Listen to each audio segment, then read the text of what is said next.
Bien-aimés du Seigneur, bonjour et bienvenue à notre rendez-vous quotidien consacré à la méditation de la parole de Dieu. Nous sommes aujourd'hui le 20 novembre 2020. Nous avons la joie de nous retrouver nombreux à méditer, à consacrer ces minutes pour la rencontre avec Dieu qui vient dans sa parole. L'évangile est un extrait de Luc au chapitre 19, versets 45 à 48. Vous faites bien de vous connecter. Installez-vous bien, que l'Esprit Saint nous éclaire tous dans la découverte de ce trésor pour la journée. Dans la lecture de l'Évangile d'aujourd'hui, Jésus parle du temple de Jérusalem comme d'une maison de prière. Nos cœurs et le monde devraient être lieu de rencontre avec notre Seigneur. Sanctuaire pour notre Dieu, comme disait saint Augustin.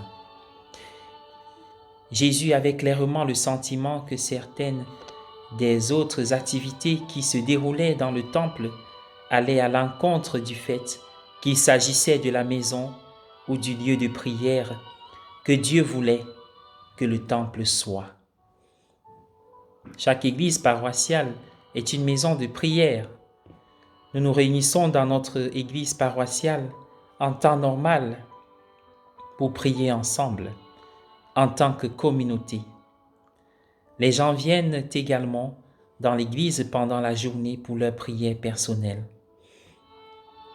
Nous les prêtres, nous sommes flattés par le nombre de personnes qui sont venues à l'église pour prier pendant la journée au cours des dernières semaines et des derniers mois, seuls ou en famille. Il n'existe aucun autre bâtiment qui pourrait être décrit comme une maison de prière, un lieu dont le rôle principal est de soutenir les gens dans la prière.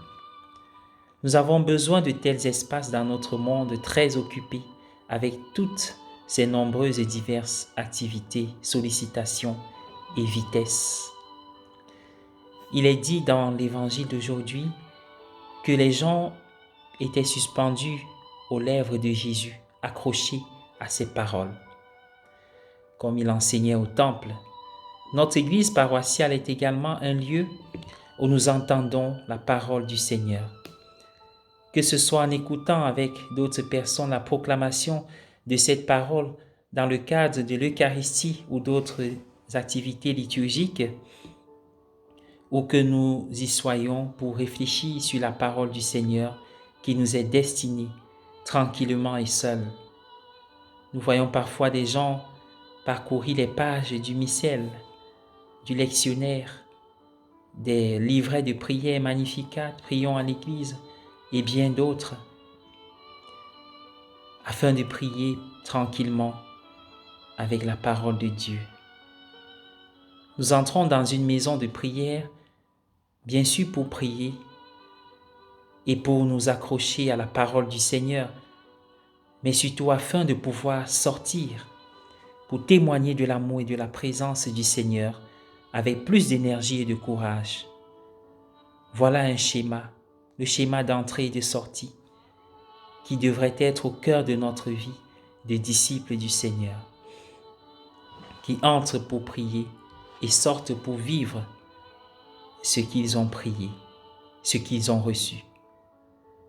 Cette église paroissiale, cette maison de prière est au service de ce modèle important de notre vie. Il reste ouvert sur le monde qui a tant besoin, même s'il parfois, il ne le sait pas, ou le combat. Bonne journée à tous et à chacun.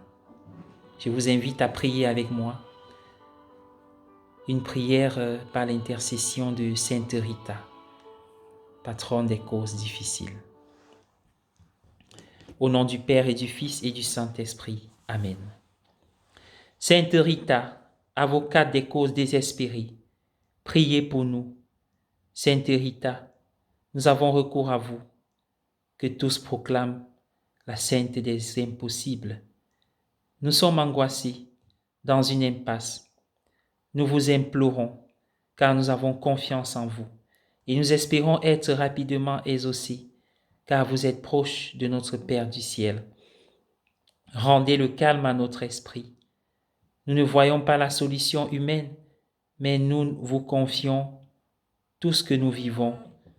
Nous avons choisi de nous confier à vous, que Dieu a choisi pour être patronne des causes désespérées.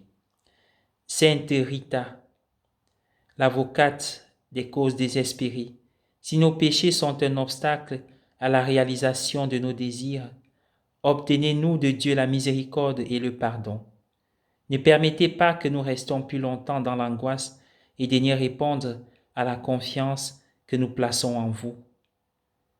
Sainte Rita, qui avait si intimement participé à la passion de Jésus, priez pour nous et venez à notre secours. Amen. Au nom du Père et du Fils et du Saint-Esprit. Amen.